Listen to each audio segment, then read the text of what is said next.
चीता लौट आए हैं।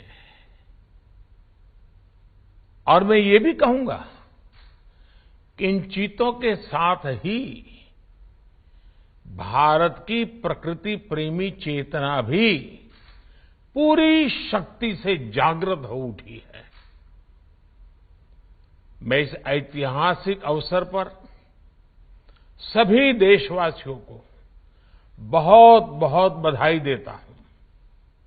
विशेष रूप से मैं हमारे मित्र देश नामीबिया और वहां की सरकार का भी धन्यवाद करता हूं, जिनके सहयोग से दशकों बाद चीते भारत की धरती पर वापस लौटे हैं।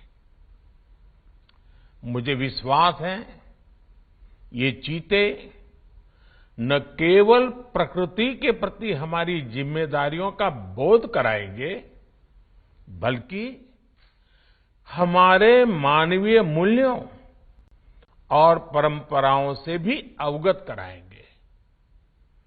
साथियों, जब हम अपनी जड़ों से दूर होते हैं तो बहुत कुछ खो बैठते हैं। इसलिए ही आजादी के इस अमृत काल में हमने अपनी विरासत पर गर्व और गुलामी की मानसिकता से मुक्ति जैसे पंच प्राणों के महत्व को दोहराया है। पिछली सदियों में हमने वो समय भी देखा है जब प्रकृति के दोहन को शक्ति प्रदर्शन और आधुनिकता का प्रतीक मान लिया गया था। 1947 में जब देश में केवल आखिरी 3 चीते बचे थे तो उनका भी साल के जंगलों में निष्ठुरता व गैर जिम्मेदारी से शिकार कर लिया गया।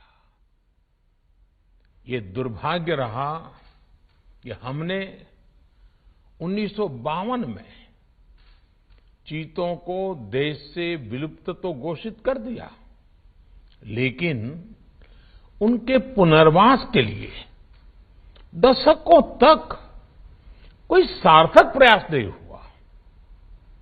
आज आजादी के अमृत काल में अब देश नई ऊर्जा के साथ चीतों के पुनर्वास के लिए जुट गया है। अमृत में तो वो सामर्थ्य होता है जो मृत को भी पुनर्जीवित कर देता है। मुझे खुशी है कि आजादी के अमृत काल में कर्तव्य और विश्वास का ये अमृत हमारी विरासत को, हमारी धरोहरों को और अब चीतों को भी भारत की धरती पर पुनर्जीवित कर रहा है। इसके पीछे हमारी वर्षों की मेहनत है। एक ऐसा कार्य राजनीतिक दृष्टि से जिसे कोई महत्व नहीं देता, उसके पीछे भी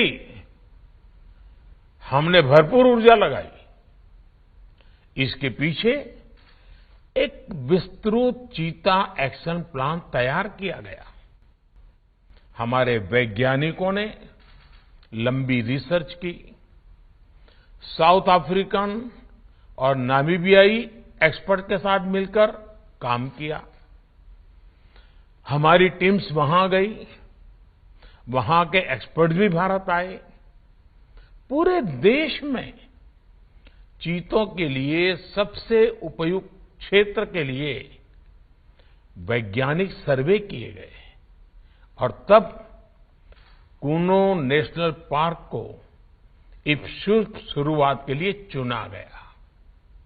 और आज हमारी वो मेहनत परिणाम के रूप में हमारे सामने है। साथियों, ये बात सही है कि जब प्रकृति और पर्यावरण का संरक्षण होता है तो हमारा भविष्य भी सुरक्षित होता है, विकास और समृद्धि के रास्ते भी खुलते हैं। कूनो नेशनल पार्क में जब चीता फिर से दौड़ेंगे तो यहां का ग्रासलैंड इकोसिस्टम फिर से रिस्टोर होगा, बायोडायवर्सिटी और बढ़ेगी। आने वाले दिनों में यहां इको टूरिज्म भी बढ़ेगा, यहां विकास की नई संभावनाएं जन्म लेगी, रोजगार के अवसर बढ़ेंगे। लेकिन साथियों, मैं आज आपसे, सभी देशवासियों से एक आग्रह भी करना चाहता हूं। कूनो नेशनल पार्क में छोड़े गए चीतों को देखने के लिए देशवासियों को कुछ महीने का धैर्य दिखाना होगा, इंतजार करना होगा, सहयोग करना होगा। आज ये चीते मेहमान बनकर आए हैं, इस क्षेत्र से अनजान है।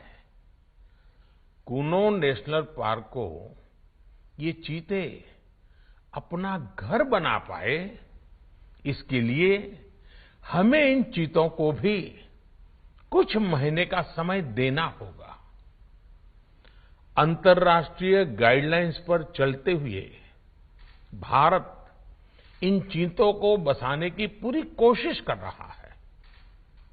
हमें अपने प्रयासों को विफल नहीं होने देना है। साथियों, दुनिया आज जब प्रकृति और पर्यावरण की ओर देखती है तो सस्टेनेबल डेवलपमेंट की बात करती है, लेकिन प्रकृति और पर्यावरण, पशु और पक्षी भारत के लिए एक केवल सस्टेनेबिलिटी और सिक्योरिटी के विषय ही सिर्फ है, ऐसा नहीं है। हमारे लिए ये हमारी सेंसिबिलिटी और स्पिरिचुअलिटी का भी आधार है। हम वो लोग हैं जिनका सांस्कृतिक अस्तित्व सर्वम खल्विदम ब्रह्म इस मंत्र पर टिका हुआ है।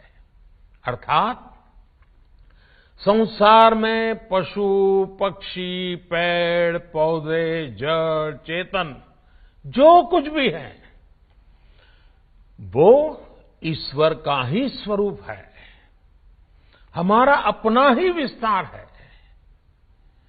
हम वो लोग हैं जो कहते हैं परम परोपकारार्थम यो जीवति सह जीवति, अर्थात खुद के फायदे को ध्यान में रख करके जीना वास्तविक जीवन नहीं है। वास्तविक जीवन वो जीता है जो परोपकार के लिए जीता है। इसलिए हम जब खुद भोजन करते हैं उसके पहले पशु पक्षियों के लिए अन्न निकालते हैं। हमारे आसपास रहने वाले छोटे से छोटे जीव की भी चिंता करना हमें सिखाया जाता है, बचपन से सिखाया जाता है। हमारे संस्कार ऐसे हैं कि कहीं अकारण किसी जीव का जीवन चला जाए तो हम अपराध बोध से भर जाते हैं। फिर किसी पूरी जीव जाति का अस्तित्व ही अगर हमारी वजह से मिट जाए, ये हमें कैसे स्वीकार हो सकता है? आप सोचिए, हमारे यहां कितने ही बच्चों को ये पता तक नहीं होता है कि जिस चीता के बारे में सुनकर वो बड़े हो रहे हैं वो उनके देश से पिछली शताब्दी में ही लुप्त हो चुके हैं। आज अफ्रीका के कुछ देशों में और ईरान में चीता पाए जाते हैं, लेकिन भारत का नाम उस लिस्ट से बहुत पहले हटा दिया गया था। आने वाले वर्षों में बच्चों को इस विडंबना से नहीं गुजरना पड़ेगा। मुझे विश्वास है वो चीता को अपने ही देश में कूनो नेशनल पार्क में दौड़ता देख पाएंगे। चीता के जरिए आज हमारे जंगल और जीवन उसका एक बड़ा शून्य भर रहा है। साथियों, आज 21वीं सदी का भारत पूरी दुनिया को संदेश दे रहा है कि इकोनॉमी और इकोलॉजी कोई विरोधाभासी क्षेत्र नहीं है। पर्यावरण की रक्षा के साथ ही देश की प्रगति भी हो सकती है। ये भारत ने दुनिया को करके दिखाया है। आज एक और हम विश्व की तेजी से बढ़ती अर्थव्यवस्था में शामिल है, तो साथ ही देश के वन क्षेत्रों का विस्तार भी तेजी से हो रहा है। साथियों, 2014 में हमारी सरकार बनने के बाद से देश में करीब करीब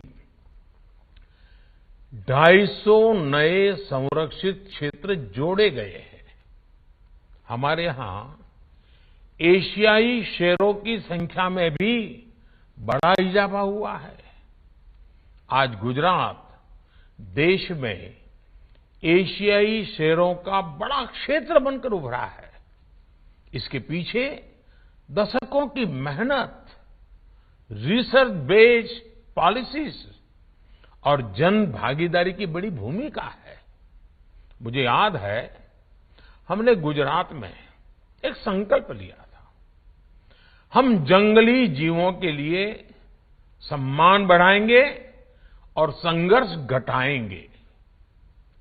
आज उस सोच का प्रभाव परिणाम के रूप में हमारे सामने है। देश में भी टाइगर्स की संख्या को दोगुना करने का जो लक्ष्य तय किया गया था, हमने उसे समय से पहले हासिल किया है। असम में एक समय एक सींग वाले गैंडों का अस्तित्व खतरे में पड़ने लगा था, लेकिन आज उनकी भी संख्या में वृद्धि हुई है। हाथियों की संख्या भी पिछले वर्षों में बढ़कर 30,000 से ज्यादा हो गई है। भाइयों और बहनों, देश में प्रकृति और पर्यावरण के दृष्टिकोण से जो एक और बड़ा काम हुआ है, वो है वेटलैंड का विस्तार। भारत ही नहीं, पूरी दुनिया में करोड़ों लोगों का जीवन और उनकी जरूरतें वेटलैंड इकोलॉजी पर निर्भर करती हैं। आज देश में 75 वेटलैंड्स को रामसर साइट्स के रूप में घोषित किया गया है, जिनमें 26 साइट्स पिछले 4 वर्षों में ही जोड़ी गई हैं। देश के इन प्रयासों का प्रभाव आने वाली सदियों तक दिखेगा और प्रगति के नए पथ प्रशस्त करेगा। साथियों, आज हमें वैश्विक समस्याओं को, समाधानों को और यहां तक कि अपने जीवन को भी होलिस्टिक वे में देखने की जरूरत है।